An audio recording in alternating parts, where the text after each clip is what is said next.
Cahaya di balik malam, karya saya. Kring, kring, bel berbunyi, menandakan waktu tepat pukul 7. Para siswa pun segera menuju ke lapangan upacara untuk melaksanakan upacara bendera hari Senin. Irfan dan Fakih terengah-engah berlari karena terlambat. Dari mana saja kalian? Jam segini baru datang. Salah baris di pojok kiri paling depan, ucap Pak Bandi dengan tegas. Baik Pak, balas Fakih dan Irfan. Setelah upacara selesai pun, mereka dipanggil menuju ke ruang BK sembari bertanya-tanya. Kira-kira kita bakal dapat hukuman apa ya? Ujar Irfan dengan ekspresi panik. Setelah sampai di ruang BK, mereka telah disambut Pak Bandi dengan tatapan sinis dan pandangan yang tajam. Ngapain aja kalian? Pukul 8 baru sampai sekolah.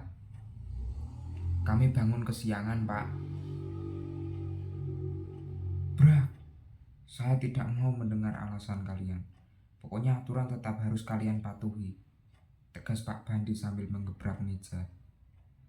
Setelah mereka kembali ke kelas, mereka berdua merenung dan termotivasi untuk berubah menjadi lebih baik dan memperbaiki sikap.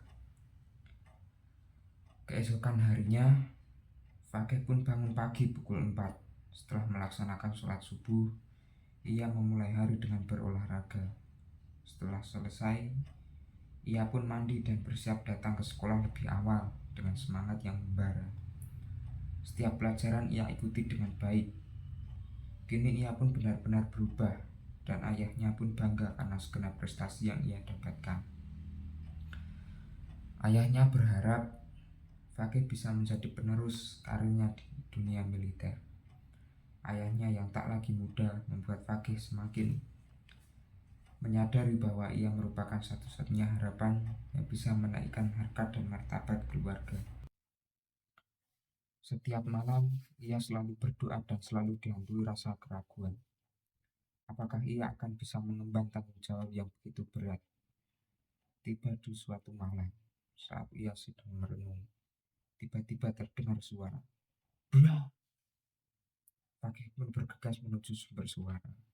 Ia pun terkaget melihat ayahnya yang jatuh dan lemas tak berdaya. Ia segera memapah. Ibunya yang mendengar pun bergegas membantu memapah. Wah! Suara rolling door dibuka. Fakih pun segera mengeluarkan mobil dan mengantar ayahnya menuju UGD.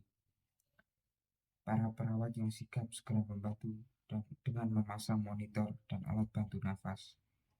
Waktu semakin malam, udara yang dingin menusuk kulit. Suasana menjadi genting saat alarm monitor berbunyi menandakan bahwa cardiac arrest atau code blue. Para dokter dan perawat pun segera melakukan RCP atau CPR. Namun Tuhan berkehendak lain, nyawa ayahnya tak tertolong.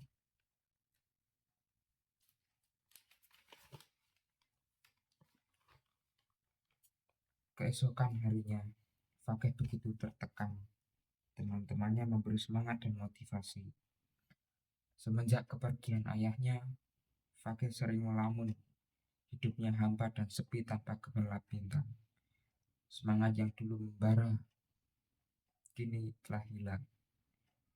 Kini ia telah kehilangan orang yang sangat ia cintai. Hidupnya hilang arah. Dulu ia yang ceria dan semangat. Semua kebiasaan itu ia tinggalkan. Kini ia telah kehilangan harapan dan motivasi, penyemangat dan penasihat. Namun ia yakin bahwa setiap takdir yang Tuhan berikan pasti jauh lebih baik. Setelah melewati fase di mana ia hilang arah, Fakih mulai berpikir dan sadar bahwa saat ini ialah satu-satunya harapan keluarga dan generasi penerus ayahnya. Ia pun mulai bangkit dan membangun semangat baru. Setiap hari, ia belajar dan melatih fisiknya hingga tiba di hari kelulusan sekolah. Saat pembukaan pendaftaran Akpol, Fakih meminta restu dan doa kepada ibunya. Ia mengikuti segenap tes dengan sungguh-sungguh. Akhirnya, ia pun lulus terpilih menjadi taruna Akpol. Ibu Ibunya bangga dan bersyukur atas kesuksesan dan kegigihan yang Fakih raih. Fakih bersujud syukur dan menangis terharu dengan pencapaiannya. Ia tidak menyangka bahwa murid yang dulunya sering telat kini bisa sukses karena disiplin dan mau merubah mindset.